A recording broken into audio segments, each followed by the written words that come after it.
네, 오늘은 열왕기상 19장 19절부터 21절까지 말씀 가지고 하나님의 부르심에 결단하고 순종합시다 라는 제목으로 말씀을 전해드리도록 하겠습니다. 함께 제목 같이 읽어볼까요?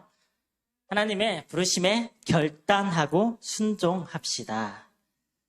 지난 시간에 엘리야 선지자가 이세벨 여왕의 칼을 피해서 남쪽 광야까지 도망간 이야기와 하나님께서 어떻게 이렇게 두려워서 도망간 엘리야 선지자를 위로하시고 격려하시고 새 힘을 얻게 하셨는지, 또 그 이후에 기운을 차린 엘리야에게 새 사명을 주신 내용까지 살펴보았습니다. 하나님께서는 이세벨 여왕의 살해 위협에서 도망친 엘리야 선지자를 다 이해하셨어요.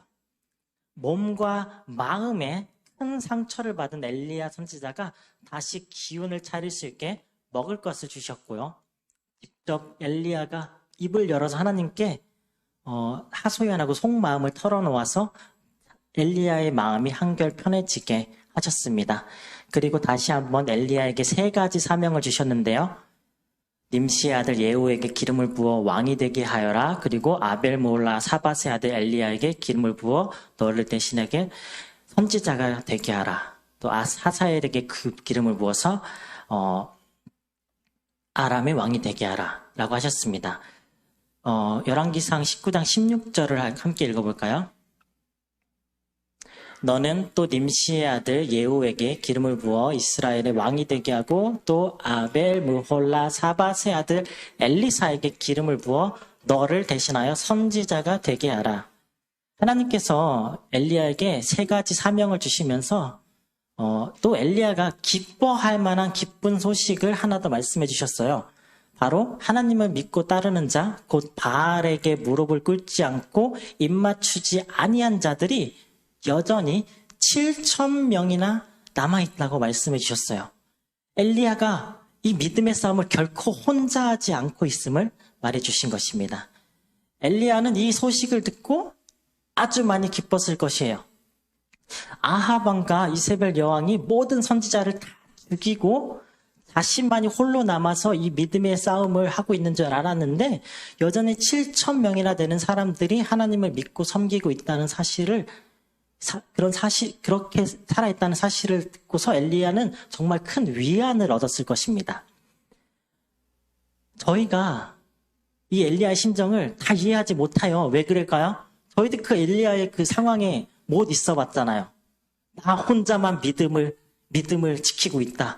모든 온 나라 이스라엘 사람들이 다 안 믿고 있는데 엘리야 나만 혼자 믿고 있다면은 살해 위협을 받고 있다. 아합 왕과 이세벨 여왕에게 살해 위협을 받고 있다. 얼마나 두렵고 떨리겠어요. 오늘날 저희가 이 자유 대한민국에서 종교의 핍박 없이 마음껏 모여서 이렇게 예배하고 또 복음을 전할 수 있다는 사실이 얼마나 큰 축복인지 잊고 살아갈 때가 많아요. 멀리 안 가고 저기 북한 사람들만 생각해봐도 종교의 자유가 없어서 하나님을 자유롭게 예배하지 못하고 지하교회에 모여서 북한 정부 모르게 숨어서 예배를 드리고, 그렇게 예배를 드리다 발각되면 목숨을 잃을 수도 있는데도 불구하고 목숨을 걸어서 예배를 드립니다. 그렇죠? 북한뿐만 아니라 중국도 그렇고 복음이 자유롭지 못한 많은 공산국가들 또는 독재국가들 또는 이슬람 국가들, 다른 종교의 국가들, 그곳에서 종교의 자유 없이 힘들게 예배하고 있는데 저희들은 얼마나 편하게 아무런 제약 없이 예배드리고 있지 않습니까? 저희는 그러한 위협이 없이도 예배드리고 자유롭게 복음을 또 전할 수 있는 축복을 하나님께 주셨습니다. 아멘. 이 축복을 저희들이 받았으니까 이렇게 마음껏 예배도 드리고 또 복음도 마음껏 전해야 합니다. 아멘. 엘리사에게 기름을 부어서 선지자로 삼으라 라고 하나님께서 엘리야에게 새로운 사명을 주셨어요. 그 사명을 받은 엘리야는 얼른 기쁜 마음으로, 얼마나 기쁘겠어요. 자신의 후계자가 자신만이 혼자 이 사명을 감당하다가 7,000명이나 더 있고, 또 하나님께서 직접 후계자까지 지명해 주셔서 그 사람을 기름을 부어라 라고 하셨는데 얼른 기쁨의 마음으로 만나러 갔을 것입니다. 열왕기상 19장 19절을 함께 읽겠습니다. 엘리야가 거기서 떠나 사밧의 아들 엘리사를 만나니 그가 12겨릿소를 앞세우고 밭을 가는데 자기는 12째 겨릿소와 함께 있더라. 엘리야가 그리로 건너가서 겉옷을 그의 위에 던졌더니 엘리야는 사밧의 아들 엘리사에게 가서 기름을 부어 너를 대신해서 선지자를 삼아라 라는 하나님의 말씀을 듣고 즉시 엘리야를 만나러 갔어요. 그리고 엘리사를 보자마자 어떤 행동을 취했죠? 자신의 겉옷을 던졌어요. 엘리사에게요. 엘리사 위에. 엘리야가 엘리사를 만났을 때 엘리야는 또 무엇을 하고 있었죠? 겨릿소를 이끌고 밭을 갈고 있었습니다. 성도님들 겨릿소가 뭔지 아시죠?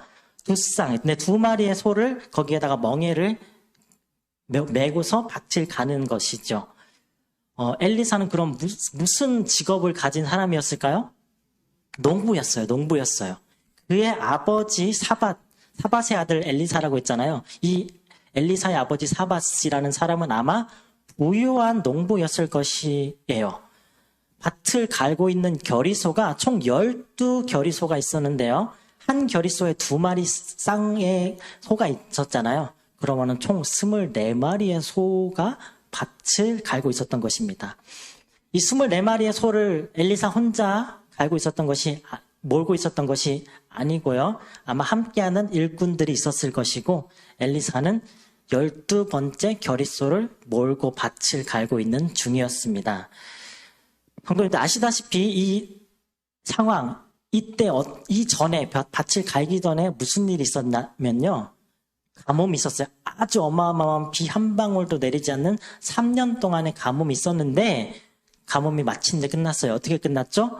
엘리야와 바알 제사장들의 갈멜산 전투 이후에 엘리야의 기도를 들으시고 마침내 하나님께서 비를 내려주셔서 3년 후에 이제야 겨우 아주 오랜만에 밭을 갈 수 있게 되었어요. 이 오랜만에 내린 비에 기쁜 마음으로 이제야 밭을 갈 수 있게 되었으니까 정말 즐거운 마음으로 열심히 밭을 갈고 있었을 것이에요. 엘리사는요. 이렇게 밭을 갈고 있을 때 갑자기 동물 가죽을 입은 누더기 그 동물 가죽을 입은 가죽 겉옷을 입은 거짓골을 한 엘리야가 정말 거짓골이었을 것이에요. 도망가고 막 이렇게 가죽 입고 살았으니까. 이 거짓골을 한 사람이 딱 나타나서 자신의 가죽 겉옷을 자기에게, 엘리사에게 막 던져주는 것이에요. 이때 엘리사 무슨 마음이 들었을까요? 아니, 이 사람 누구지? 잠깐 이렇게 생각을 했었을 텐데, 이내 엘리사는, 이 사람 엘리야 선지자구나 라고 알아차렸을 것이에요. 그렇죠? 자, 엘리야 선지자는 왜 그냥 말로 하나님이 당신을 내 후계자로 선지자로 삼으라고 하셨습니다 라고 하셨을 수도 있는데 엘리야 선지자는 굳이 겉옷을 막 던졌어요. 쑥스러움이 많아서 그랬을까요? 그거는 좀 모르는 얘기지만은 그것만으로 얼마든지 자신이 하나님께서 엘리사를 선지자로 불렀다는 사실을 깨닫게 할 수 있는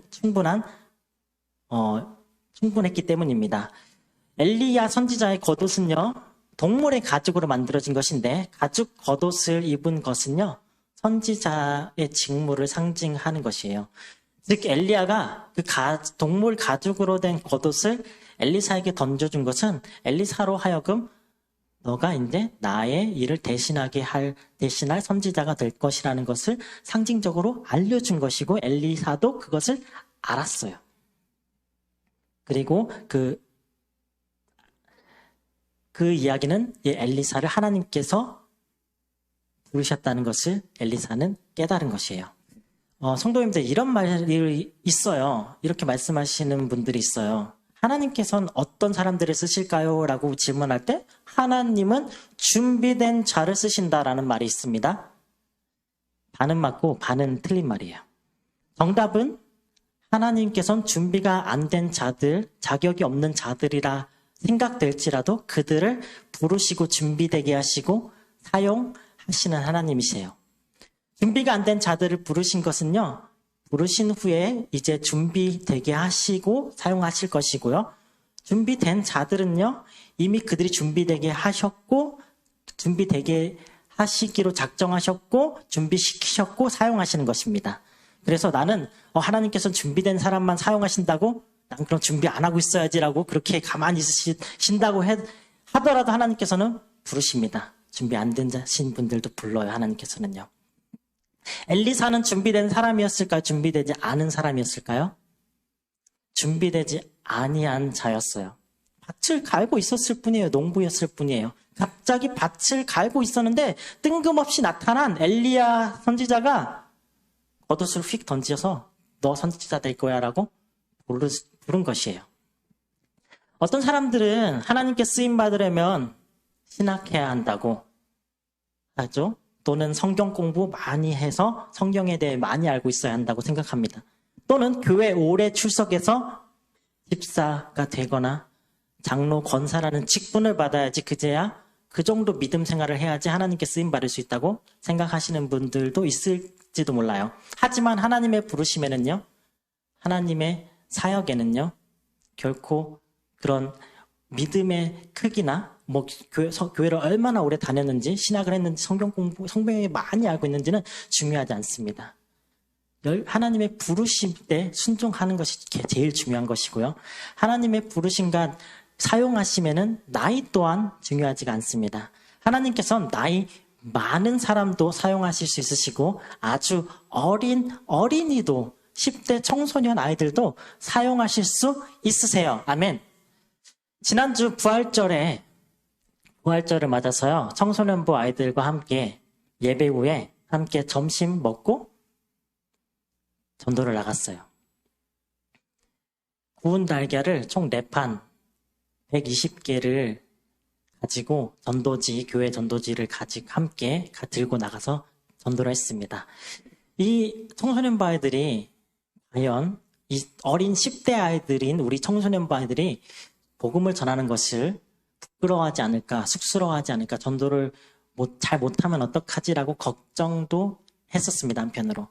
하지만 걱정했던 것과 우려했던 것과는 반대로 우리 아이들이 너무나 적극적으로 교회 주변을 돌아다니면서 보이는 사람에게 달려가서 예수님 부활하셨어요, 예수님 믿으세요라고 말하면서 구운 계란, 전도지를 나눠주는 그 모습을 보고 큰 감동을 받고 기뻤습니다. 어린이부 소속인 요섭이와 지섭이도 같이 따라와서 전도를 하는데요.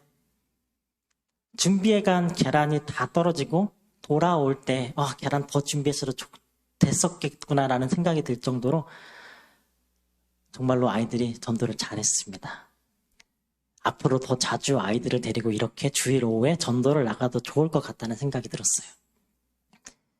매주 토요일 오후 4시에 전도를 나갑니다. 아시고 계시죠? 전도 모임이 있어요. 전도가 있습니다. 교회 앞 전도팀에 교회 앞에서도 전도를 하고요. 저기 놀이터에 가서 전도를 하면 아이들이 많이 있고요. 또 놀이터 전도를 갔다가 또 시장에 가서도 전도를 합니다. 처음 몇 달 동안에 전도를 할 때는 사람들이 관심을 주기도 했었지만은 교회 나오는 사람들이 없었어요. 그래도 낙심하지 않고 꾸준히 매주 전도를 했어요. 그렇게 서너 달을 전도를 했을 때 처음으로 열매가 맺히기 시작했고, 이제 토요 전도를 통해서 거의 매주 새로운 분들이 교회에 오기 시작했습니다. 아멘. 토요 전도를 통해서 청소년부에 나오는 아이들도 많이 생겨났어요. 외국인 분들도 오셔서 영어 예배를 참석하시기도 하시고, 또 한국어 수업에 참석하시기 시작하였습니다. 아멘. 여전히 복음을 전할 때 많이 거절당하기도 하지만 거절당해도 하나님께 감사하고 기쁩니다. 또 토요 전도에 참여하시는 우리 성도님들이 점점 더 많아짐에 전도팀이 부흥함에도 감사드립니다.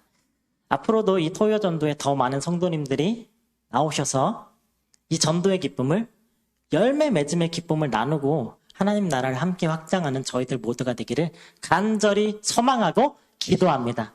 아멘. 한번 꼭 참여해 주세요. 아멘.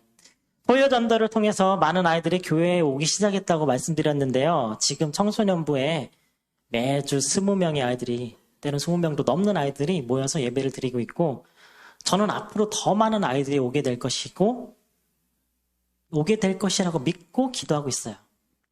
이렇게 되면 어떻게 될까요? 아이들이 더 많이 오게 되면 그만큼 교사도 더 많이 필요하게 될 것이에요. 청소년부뿐만 아니라 어린이부 또 영아부 또한 더 많은 선생님들이 필요하게 될 텐데요.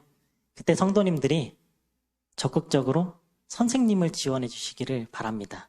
선생님을 지원해 주셔야 합니다. 주일학교 선생님을 꼭 청년들이 해야 하는 것이라고 생각하시지 않으시죠? 청년들만 교사를 해야 되는 것이 아니에요. 젊은 집사님들만 교사를 할 수 있는 것이 아닙니다. 얼마든지 더 교회를 오래 다니시고 또 나이가 있고 인생의 경험, 믿음을 쌓으신 우리 성도님들이 더 함께 해주시면 너무나도 좋을 것 같아요. 미국에 지미 카터 대통령이 있어요. 이 지미 카터 대통령은 어렸을 때부터 정말 열심으로 교회를 섬기고 대통령이 돼서도 계속해서 주일에는 주일학교 교사로 섬겼고 대통령을 퇴임하고 나서도 계속해서 95세가 될 때까지도 주일학교 교사로 섬겼다고 합니다. 주일학교 교사는요, 하나님을 사랑하고 아이들을 사랑하는 마음만 있으면 누구든지 지원하시고 섬겨주실 수 있으세요. 성도님들 하나님 사랑하시죠? 아이들 싫어하시지 않으시죠? 네, 섬겨주실 수 있으십니다. 하나님께서는요, 밭을 갈던 농부였던 엘리사도 하나님의 선지자로 불러주셨어요. 이제 저희가 해야 할 것은요, 하나님이 저희들을 부르실 때 그 부르심에 순종하는 것입니다. 엘리사는 하나님의 부르심에 즉시 순종하였어요. 엘리사가 밭을 갈고 있었던 그 시기는 아주 중요한 농작의 시기였어요. 오랜 가뭄 끝에 이제 막 비가 내려서 얼른 땅을 갈고 씨를 뿌려서 수확을 기다려야 하는 아주 중요한 시기에 갑자기 엘리야가 나타나서 자신의 후계자 선지자가 되어야 한다라고 불렀을 때 엘리사가 이렇게 반응할 수도 있었을 것이에요. 아마 엘리야님, 제가 지금 좀 바쁜데 이따가 좀 얘기하시면 안 될까요? 저 밭 좀 마저 마무리하겠습니다. 밭 좀 갈고 가는 것 좀 마무리하겠습니다. 아니면은 엘리야 선지자님, 한 1년만 좀 기다려 주실 수 있나요? 몇 달만 주세요. 제가 이거 밭 좀 갈고 좀 씨앗 좀 뿌리고 이게 좀 자라고 잘 관리해서 수확해서 창고에 좀 들여놓고 우리 가족들이 좀 저장한 그 곡물을 좀 먹고 살 수 있게 좀 준비를 다 해놓은 다음에 그때 따라가면 안 될까요? 그때 선지자하면 안 될까요? 이렇게 말할 수도 있었을 것이에요. 하지만 엘리사는 그렇지 않았어요. 또는 이렇게 말할 수도 있었을 것이에요. 저는 농부인데요. 저 같은 농부가 어떻게 선지자가 될 수 있나요? 다른 사람 찾아보시는 게 어떠신가요? 저는 자격이 없습니다. 저는 못해요. 저 지혜도 부족하고 더 똑똑한 사람, 지혜로운 사람 있잖아요.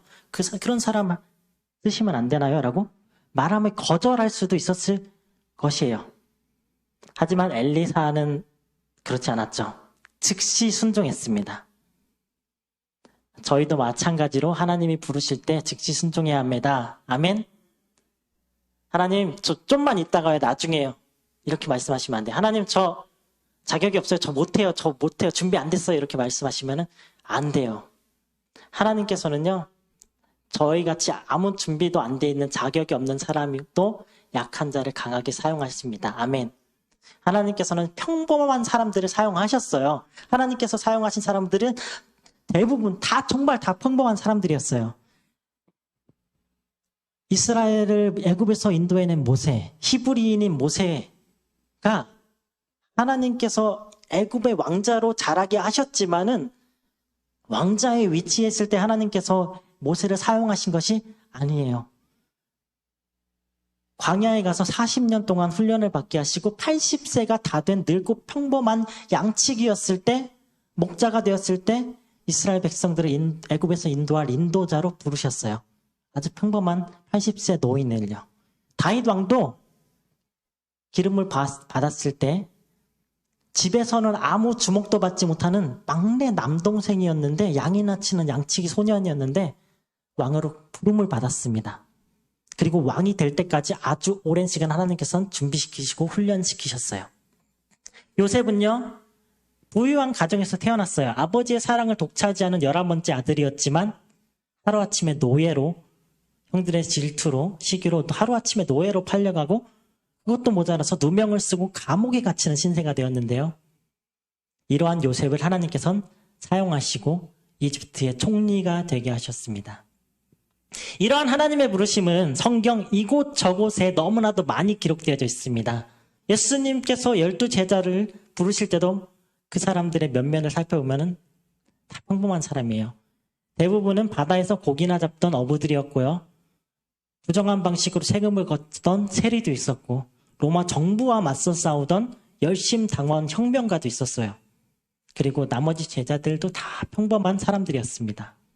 하나님께서 저희들을 부르심에, 평범한 저희들을 부르심에 주저할 이유가 전혀 없습니다. 저는 아직 준비가 되지 않았어요. 다른 준비된 사람을 쓰세요라고 거절할 수 없고요. 좀 나중에 불러주세요. 제가 좀 급한 일 좀 먼저 처리하고 나중에 따르겠습니다라고 미룰 수가 없습니다. 아멘. 그러면 어떻게 해야 되나요? 하나님이 부르실 때 어떻게 해야 되나요? 즉각 순종하시면 됩니다. 네, 아멘, 제가 하겠습니다라고 말씀하시고 순종하시면 됩니다. 하나님께서 부르시기만 하고 아무것도 안 해주시는 하나님이 아니세요. 하나님께서는요, 부르신 자들을 훈련시키시고 연단해 주시고 준비되게 하신 후에 사용하십니다. 하나님께서는 아무 준비도 되지 않았던 농부 엘리사를 부르셨고요. 이 부르심에 순종한 엘리사가 엘리야 선지자를 이제 따라다니면서 이 엘리야의 수종을 들게 하시고 선지자가 될 수 있도록 엘리야로부터 배우게 훈련받게 하셨습니다. 하나님께서는 저희들이 순종하고 하나님을 따를 때 저희들을 훈련시켜 주시고 준비되게 하신 후에 사용하여 주실 것입니다. 하나님의 부르심에 순종하시는 성도님들이 되시기를 주님의 이름으로 간절히 축복하고 기도합니다. 아멘. 부르심에 순종하기로 결심한 엘리사는요, 엘리야에게 한 가지 부탁을 들어줄 것을 청하는데요. 바로 부모님께 작별 인사를 할 수 있도록 허락해 달라고 하는 것이었습니다. 본문 말씀 20절을 함께 읽겠습니다. 그가 소를 버리고 엘리야에게 달려가서 이르되 청하건대 나를 내 부모와 입맞추게 하소서. 그리한 후에 내가 당신을 따르리이다. 엘리야가 그에게 이르되 돌아가라. 내가 내게 어떻게 행하였느냐 하니라. 엘리사는요, 엘리야에게 부모와의 작별의 시간을 달라고 요청하였고요. 엘리야는 그 요청을 들어줬어요. 이 장면을 들으시고 읽으시고 한 장면이 떠오르시는 성도님들도 계실 것이에요. 예수님을 따르던 제자 중에 하나가 12제자는 아닐 거예요. 어떤 다른 제자가 하루는 예수님께 요청을 합니다. 예수님께 나와서 이렇게 아래요. 누가복음 9장 61절 62절을 읽겠습니다. 또 다른 사람이 이르되 주여 내가 주를 따르겠나이나마는 나로 먼저 내 가족을 작별하게 허락하소서. 예수께서 이르시되 손에 쟁기를 잡고 뒤를 돌아보는 자는 하나님의 나라에 합당하지 아니하니라 하시니라. 엘리사가 엘리야에게 가족들에게 작별 인사를 하게 해주세요라고 구할 때는 엘리야 선지자가 허락해 주었습니다. 하지만 왜 예수님은 가족에게 작별 인사를 구하는 제자 요청을 허락해 주시지 않으셨을까요? 그 이유는 62절에 나왔어요. 누가복음 9장 62절에요.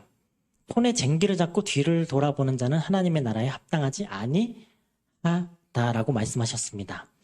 아마도 이 제자는요, 예수님을 따르겠다고 작정을 하였지만 여전히 가족들이 걱정되었던 것 같아요. 가족들이 눈이 밟혔던 것이에요. 아마 작별 인사를 하러 갔다 올게요라고 했던 것이 작별 인사를 하러 갔다가 안 올 수도 있지 않았을까라고도 생각이 들고요. 혹시 작별 인사하고 돌아왔더라도 계속해서 가족 걱정에 늘 계속해서 뒤돌아서 가족을 하려는 제자가 아니었을까라고 생각합니다. 그러면 엘리사는 어떻게 달랐기 때문에 엘리야가 보낼 수 있었을까요?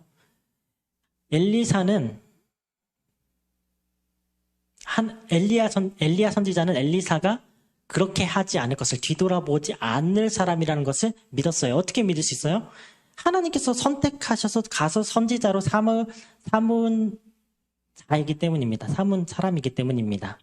하나님께서 엘리사 선지자로 삼아라고 하셨기 때문에 엘리사를 아무리 집에 작별 인사하고 와라 해도 아무 걱정이 없는 거예요. 이 사람은 분명히 순종할 것을 알고 있기 때문에요.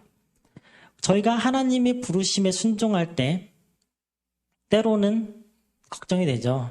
뒤돌아보기도 할 거예요. 쟁기를 끌고 밭을 갈고 있는 사람이 계속해서 뒤를 돌아보면 어떻게 될까요? 밭이 결코 똑바르게 갈리지 않을 것입니다. 삐뚤빼뚤해질 것이에요. 저희들도 하나님의 자녀가 되었고 하나님의 나라를 위해서 살아가는 일꾼으로 부름을 받았습니다.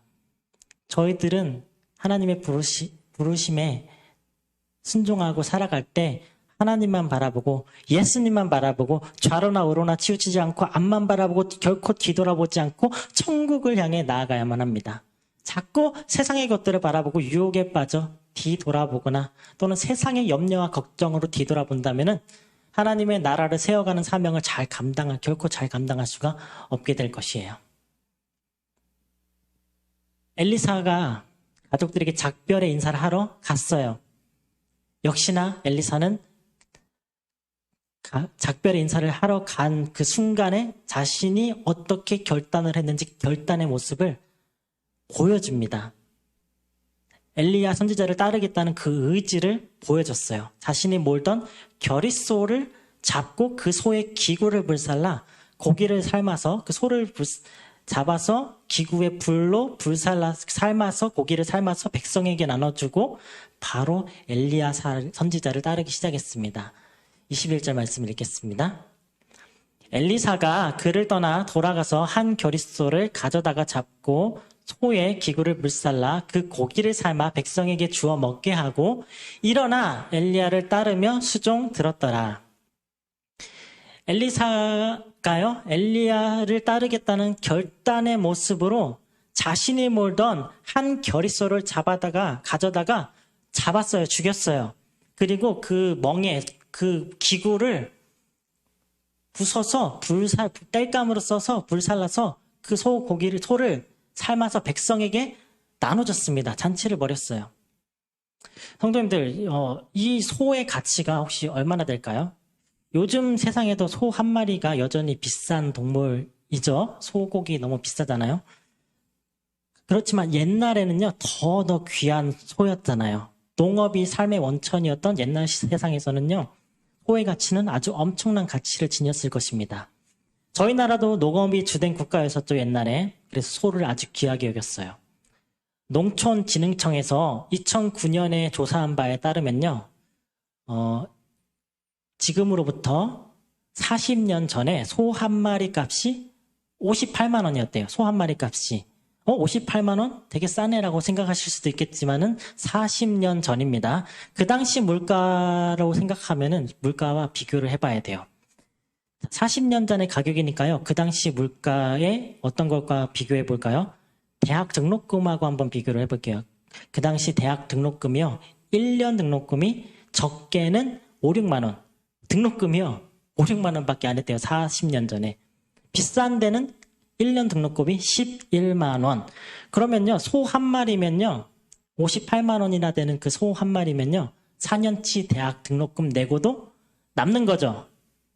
충분한 거예요. 엄청 비쌌던 소 한 마리였어요. 요즘 대학 등록금과 비교하면은 그 소 한 마리의 가치를 100배로 따져야 되는 것과 똑같은 것이에요. 100배 이상의 가치가 있는 것이에요. 그러면 소 한 마리가 58만 원이 아니라 5,800만 원이고 이 한 겨리의 소가 두 쌍이잖아요. 1억 원 이상의 가치가 있는 소를 죽인 것과 같다고 생각하시면 됩니다. 물론 이 제가 계산한 거는 저희들의 그 대한민국의 40년 전에 그 물가와 농업국가였던 40년 전에 그 대한민국의 물가와 비교를 한 것이고 대략 비교한 것이고 그 당시에 그 열왕기상 그 당시에 정말로 소 가격이 얼마였는지는 모르겠지만요. 정말로 그만한 가치가 있는 소였을 것이라고 생각돼요. 마침 또 가뭄 있다가 비가 막 내려서 밭을 갈아야 하는 아주 중요한 시기에 그 소 두 마리를 죽인다는 것이 얼마나 대단한 그런 결심이 아니었을까요? 엘리사는 이렇게 귀한 소를 2마리나 잡았고요. 소가 이던 기구를 불살름으로 인해서 또 그 고기를 백성들에게 나눠줌으로써 자신이 이제 더 이상 농부가 아닌 하나님의 일꾼으로 살겠노라 라는 큰 결심과 다짐을 한 것을 공개적으로 선포한 것이에요. 예수님의 제자들도 다 자신들의 생업을 버리고 예수님을 쫓았었지요. 베드로도 배와 그물을 버리고 예수님을 따랐었어요. 그런데 예수님 3번 부인한 다음에 다시 배로 돌아와서 고기 잡이를 했었습니다. 다시 베드로를 예수님께서는 부르셨지만요. 엘리사는 그러한 여지도 남기기 싫었는지 자신의 삶의 원동력이었던 수입원이었던 소를 죽이고 기구까지 불살라 버림으로 다시는 이전에 살았던 농부의 삶으로 돌아가지 않겠다는 결의를 보여준 것입니다. 저희도 하나님의 자녀로 하나님의 일꾼으로 부르심을 입었을 때 우리의 과거의 것들을, 우리의 세상 것들을 다 버리고 불태워야 합니다. 하나님의 부르심을 입은 자녀로 이 세상을 살아갈 때 그렇다고 모든 세상 것들을 다 멀리해야 된다는 것은 아니에요. 이 세상을 살아가면서 막 산속에 들어가라 이런 거 아닙니다. 하나님을 모르고 이 세상을 살았을 때는 잘 몰라서 행하였던 잘못들을 이제는 예수님을 믿고 구원받은 저희들이 버려야 할 건 버리고 멀리해야 할 건 멀리하고 버려야 할 건 과감하게 태워버려야 한다는 것이에요. 결코 막 미련이 남아가지고 다시 과거의 세상의 즐거움으로 돌아가려고 해서는 안 되고요. 그렇게 할 수만 있다면 여지조차 남지 않도록 없애버릴 수 있는 것들은 다 없애버려야만 합니다. 아멘. 하나님과 저희들 사이를 갈라놓는 안 좋은 습관들이나 잘못들은요, 마음 먹은 즉시 바로 버려야 하는데, 그렇게 버리고 바로 고칠 수 있으면 좋겠지만 그게 결코 쉽지만은 않지요. 인간이 정말로 연약해요. 저는 저의 버려야 할 것 중에 하나가 스마트폰을 너무 많이 사용해가지고 체리 사모에게 자주 혼납니다. 스마트폰이 등장한 지 벌써 10여 년 이상이 되어서 저희들의 삶에 뗄래야 뗄 수 없는 필수품이 되었어요. 하지만 과도한 사용을 하는 것은 득이 될 게 없는데 제가 좀 많이 스마트폰을 잡고 있는 것 같습니다. 제가 특별히 컴퓨터 게임을 하는 취미가 있다던가 운동을 하는 취미 같은 게 그런 게 취미가 없어가지고 쉴 때 스마트폰을 더 잡고 있는 것 같은데요. 이제는 가정을 위해서도 또 사역을 위해서도 꼭 필요한 때가 아니면 스마트폰의 사용을 자제하는 노력을 하도록 하겠습니다. 우리 성도님들도 버려야 할 거, 멈춰야 할 거, 자제해야 할 것들을 자제하고 정말로 할 수만 있다면 버릴 수 있는 것은 과감하게 버리시는 성도님들이 되시기를 축복합니다. 아멘. 엘리사는 엘리야 선지자를 따르겠다는 다짐으로 자신이 몰던 결의소를 잡았습니다. 엘리사가 만약 자신이 선지자가 된다는 그 다짐을 하면서 저는 이렇게도 생각해 봤어요. 자기가 몰던 2마리의 소만 잡지 않고 우리 저 선지자 됩니다. 우리 함께 즐겁게 잔치를 합시다 하면서 아버지의 12결의소 총 24마리의 소를 모두 잡아서 잔치를 열었다면 어떻게 됐을까요? 그러면 그 아버지와 가족들은 엘리사가 선지자 되기로 결심한 것을 결코 기뻐할 수 없었을 것이에요. 축하해주고 지금 2마리 잡은 것을 축하해주고 송별의 잔치를 해주고 있는 상황인데 그렇게 해주기는커녕 가족들을 우리가 먹고 살아야 될 우리 모든 소들을 죽인 엘리사를 원수로 여겨버리고 막 죽이려 했을지도 모릅니다. 하지만 다행히도 엘리사는 오직 자신이 몰던 2마리의 한 결의소만을 잡아서 잔치를 백성들에게 베풀고 오랜 가뭄으로 허기졌던 백성들은 아주 오랜만에 배불리 음식을 먹을 수 있었을 것이에요. 제가 왜 이게 떠올랐냐면요. 하나님께 헌신한다고 모든 전 재산을 다 갖다 바치는 것은 아주 어리석은 짓입니다. 하나님께서는요, 결코 가난하신 하나님이 아니시죠. 아멘. 하나님께서는 온 우주 만물을 창조하신 하나님이신데 그런 하나님께서 뭐가 부족해서 저희들이 막 전 재산 다 갖다 바치시기를 원하시지 않으십니다. 하지만 이단 사이비 종교들이 요즘에 문제가 많잖아요. 그 이단 사이비 종교에 빠진 사람들이 자신의 전 재산을 다 갖다 바쳐가지고 가정 파탄이 나게 만드는 결코 하나님이 기뻐하시지 않는 거짓 가르침을 전파하고 있는 안타까운 현실입니다. 우리 성도님들은 결코 그렇지 않으실 것을 믿지만은 하나님께서는 그저 저희들에게 주신 것에 감사하는 마음으로 드리는 헌금을 기뻐 받으십니다. 아멘. 엘리사가 엘리야를 따라 선지자가 되기로 결심한 것은요, 정말 큰 결심이에요. 이 당시에 하나님의 선지자가 된다는 것은요, 매우 위험한 일이었기 때문입니다.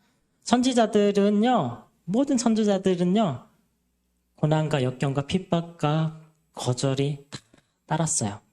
결코 훈련받지 못했습니다. 엘리사의 가족들도 이 사실을 잘 알고 있었을 것이에요. 너 선지자 되면 되게 어려울 거야. 우리와 이별하게 되는 거야. 날 떠나지 마라고 할 수도 있었겠지만은 이 가족들은, 친척들은 잔치에 함께 참여하고 엘리사를 송별해 줬어요. 엘리사가요, 이렇게 소도 많은 부유한 농부 아버지 밑에서 종들을 부리면서 종들에게 수종을 받는 삶을 살 수도 있었을 것이에요. 하지만 더 이상 수종받지 못하는 삶, 오히려 엘리야 선지자를 스승으로 모시고 엘리야를 수종드는 삶을 살게 되었습니다. 그 삶은요, 목숨의 위협을 받는 삶이에요. 아합 왕과 이세벨 여왕으로부터 목숨의 위협을 받을 수 있는 자리였어요. 부유한 농부의 자녀로 살아갈 수 있는 자신의 모든 편안한 삶을 포기한 것이고 가족들과 친척, 친구들을 다 뒤로 한 채 미련 없이 목숨의 위협을 받는 선지자의 길을 떠나기로 결심한 것입니다. 엘리사의 가족들이 엘리사를 얼마든지 붙잡을 수도 있었을 것이에요. 엘리야를 따를 것이면은 그냥 조용히 따를 것이지 왜 그 귀한 소를 2마리나 잡아 라고 다그칠 수도 있었는데 다그치지 않았고요. 그냥 조용히 따를 것이지 왜 비싼 소를 잡냐라고 다그치지 않았고요. 너가 가면 누가 소를 몰아서 밭을 가냐라고 너 가지 마라고 붙잡지 않았습니다. 혹시 성도님들도 주변에 나 하나님의 일을 하겠다라고 결심한 사람이 주변에 있다면요, 나 주의 종일 길을 가겠다라고 다짐하고 고민하는 주변 사람들이 있다면요, 그렇지 않으시겠지만은 그렇게 힘든 일을 왜 하려고 해? 라고 말씀하시지 않으시겠죠? 아멘? 혹시라도 성도님들의 주변에 주의 길을 가겠다고 다짐하거나 고민하는 사람이 있으면 절대 말리거나 타의를 씹지 않으시고요. 오히려 축하해 주시고 격려해 주시고 응원해 주시기를 바랍니다.